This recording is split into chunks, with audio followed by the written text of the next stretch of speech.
banyak banget Pak ini. Gimana Mbak?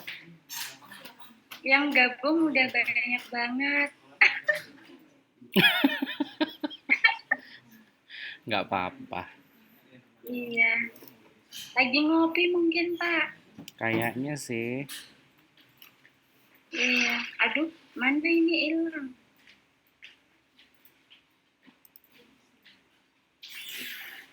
Berarti saya mahasiswa teladan ya Pak?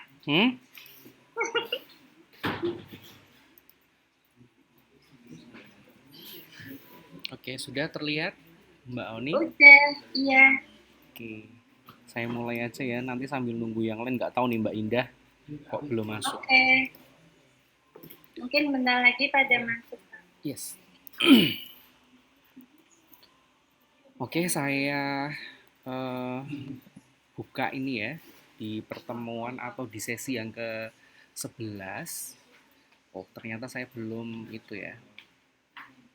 Belum open cam, sorry. Punya saya Oke, selamat pagi, assalamualaikum warahmatullahi wabarakatuh. Waalaikumsalam.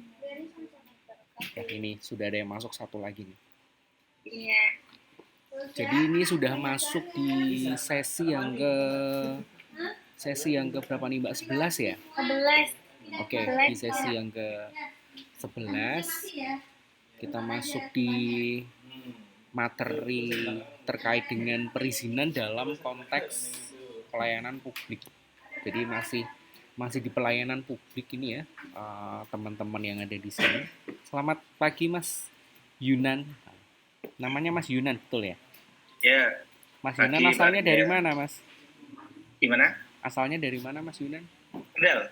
Kendal? Ya. Oh, berarti tonggotok ya Mas, ya Kendal kok jebule. Ya, bekerja ini Bapak jadi izin baru bisa masuk. Gak apa-apa. Kerja di mana Mas Yunan? Saya di koperasi nyambi ikut LBH Putra Nusantara sebagai paralegal. Paralegal lo, Mbak Oni kemarin tanya-tanya paralegal. Ikut Mas. Ya. Mau jadi anggota. Lo mau jadi anggota Mas? Saya minggu kemarin di Bandung. Saya itu anggota paralegal tapi kantornya di Jogja. Kejauhan. Tinggalnya di mana Mbak? Di Semarang. Sudah ikut di klub? Iya. Udah ada itu, saya kan kemarin ambil apa itu yang kursus paralegal Pak. Iklan. Iya, kantor utamanya di Tangerang. Kan terus yang di kantor Jogja ada, cuman kan kejauhan. Dan saya tuh pengen kalau ada yang deket pengen langsung turun gitu loh, terus bareng teman-teman juga. Tapi belum ada kesempatan. Ya coba nanti sounding-soundingkan nanti bisa tak sampaikan ke. Ya, mau dong. Gas Mas Yunan.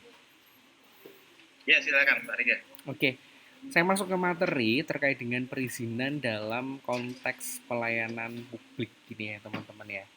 Jadi kalau kita berbicara masalah perizinan, maka kita akan berbicara masalah komponen yang paling penting dalam pelayanan publik. Ini harusnya mata kuliahnya nanti terpisah teman-teman antara hukum perizinan dan hukum pelayanan publik atau hukum publik. Ya, jadi memang teman-teman yang namanya perizinan dalam konteks ini itu pelayanan publik itu amat sangat mempengaruhi masyarakat dan pembangunan nasional. Baik, kenapa kok kemudian sangat dan amat berpengaruh? Jadi di sini komponen paling penting itu tadi terkait dengan pelayanan publik itu adalah sebuah instrumen regulasi. Nah, regulasi itu artinya apa sih? Regulasi itu kan artinya kan aturan, kebijakan, ya.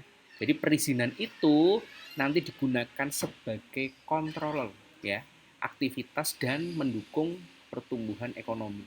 Kita berbicara tidak hanya skup masalah perizinan saja, tapi kita juga berbicara masalah ekonomi. Kemudian sistem perizinan itu bisa menjadi efektif, ya. Setelah itu nanti akan menciptakan kepastian hukum nih, teman-teman. Setelah berjalan efektif, kondusif, ya, dan baik, nanti akan menciptakan kepastian hukum dan mendorong investasi. Contoh nih, Mbak Oni ini sebuah seorang investor dari Solo. Mbak Oni ini mau membuka sebuah perusahaan, ya, perusahaan itu bergerak di bidang, kalau Kendal itu apa Mas terkenalnya Mas? Kendal di KIK ya? KIK, kawasan industri Kendal lah. Mau membuka sebuah perusahaan di KIK nih. Mbak Oni itu tahu. Di situ perizinannya itu dibuat amat sangat simpel. Jadi tidak kemudian merugikan investor, baik investor, ekologisnya juga mendukung dan yang lain-lain. Ya, berbeda dengan daerah B nih. Daerah B itu untuk masalah perizinan itu agak dipersulit. Di sini otomatis Mbak Oni nanti akan tertarik nih, karena di sana kemudian perizinannya itu mudah, kemudian masalah pekerjaan atau masalah tenaga kerja itu dianggap tidak terlalu mahal, ya. Jadi kawasan industri Kabupaten Kendal itu UMR-nya masih berapa, Mas? 3 sampai 3 enggak? Belum nyampe 27 atau 28 ya sekarang. Wah, ya berarti sudah lumayan tinggi ya. Karena mungkin memang berdampingan dengan Semarang kali ya. Gede. Jadi Semarang, Pak. Semarang tuh berapa sih? 31 ya? 34, 35, hampir 35. Hampir 35, wah. Jadi ketertarikan atau kemudahan perizinan itu juga mempengaruhi investor.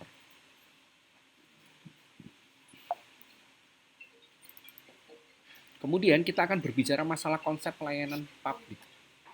Jadi kalau kita berbicara masalah konsep pelayanan publik, kita harus tahu dulu nih, definisi dari konsep pelayanan publik itu bagaimana sih? Kan kayak gitu ya.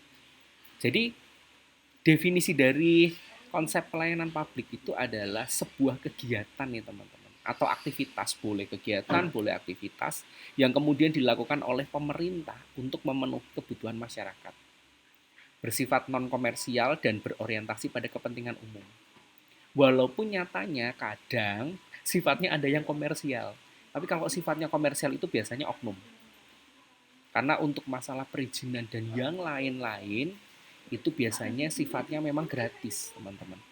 Kebetulan saya sendiri kemarin bantu saudara bikin NIB, bikin SIUP itu gratis.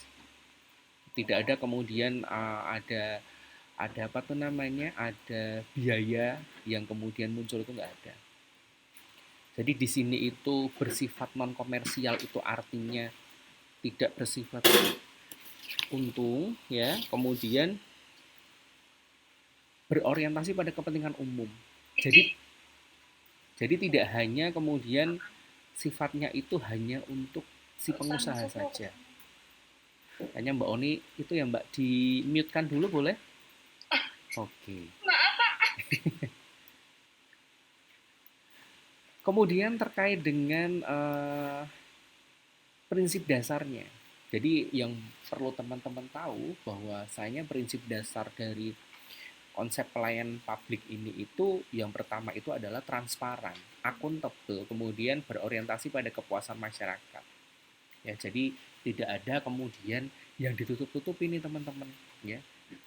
Kalau di sini kalau bersifat akuntabel itu maksudnya gimana teman-teman? Ada yang tahu akuntabel itu apa? Bisa dipercaya. Bisa dipercaya. Ya, akuntabel itu bisa dipercaya. Tapi nyatanya bisa dipercaya nggak Mas Yunan?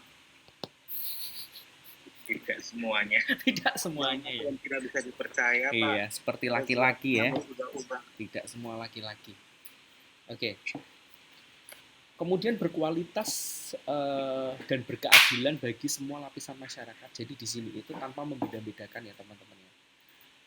Karena yang mengajukan itu adalah pengusaha atau orang berstatus sosial tinggi, kemudian nanti ada privilege atau keistimewaan itu nggak ada. Makanya sekarang bentuknya itu kan dalam pengajuan bentuknya online ya teman-teman ya. Jadi mereka pun tidak tahu nih siapa yang mengajukan. Kemudian bentuk layanannya, ya, bentuk layanan dari konsep pelayanan publik ini itu adalah mencakup berbagai jenis pelayanan administratif ya. Jadi kalau di sini kalau kita berbicara masalah administratif itu berarti kita sedang berbicara masalah perizinan, dokumentasi ya. Selain tadi konsepnya itu adalah perizinan, otomatis dokumentasi. Dokumentasi yang kemudian diperlukan sebagai syarat dari perizinan. Kemudian legalisasi. Nah, legalisasi itu kan secara legal, secara sah nih teman-teman. Nah, kemudian dasar hukumnya itu apa sih? Dasar hukumnya di sini itu adalah Undang-Undang tahun 25, Undang-Undang nomor 25 tahun 2009. Jadi di situ itu ada menjamin hak masyarakat atas pelayanan publik. Jadi pemerintah itu sebenarnya sudah menjamin nih teman-teman. Sudah menjamin hak dari masyarakat atas pelayanan publik. Pelayanan publik itu kan tidak hanya kemudian masalah perizinan. Teman-teman terkait dengan jaminan kesehatan, hak pelayanan kesehatan yang baik, kayak di rumah sakit atau di puskesmas tuh. Kemudian kita berbicara masalah hubungan antara perizinan dan pelayanan publik. Ya, jadi di sini perizinan itu digunakan sebagai instrumen. Kenapa kemudian perizinan itu digunakan sebagai instrumen? Jadi perizinan ini digunakan sebagai alat untuk mengatur aktivitas masyarakat. Instrumennya itu alat untuk mengatur aktivitas masyarakat.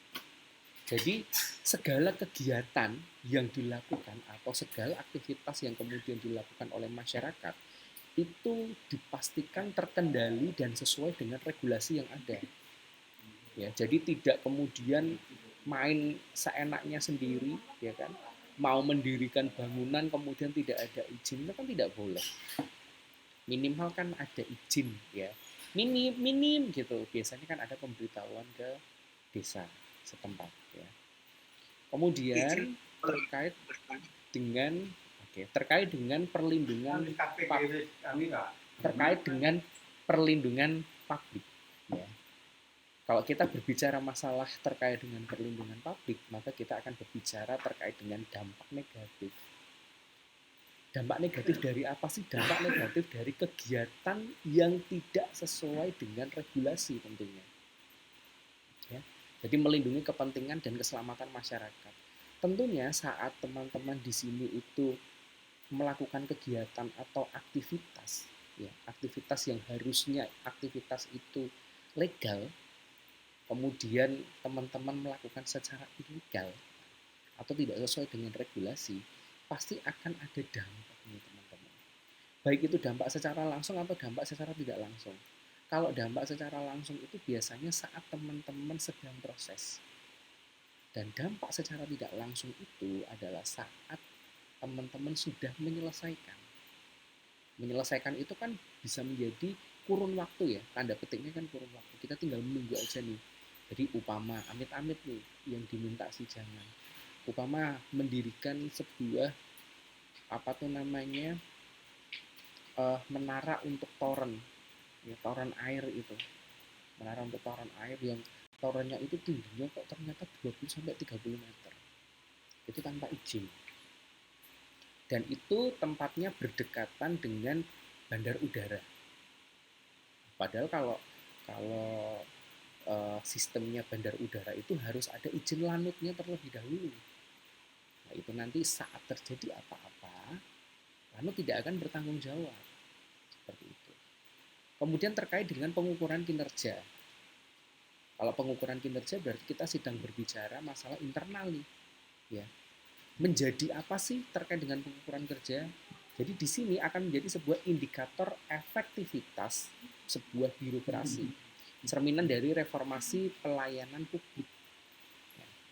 Jadi kalau kita berbicara masalah pelayanan publik itu kan sebenarnya masing-masing ya teman-teman ya, kesadaran juga nih.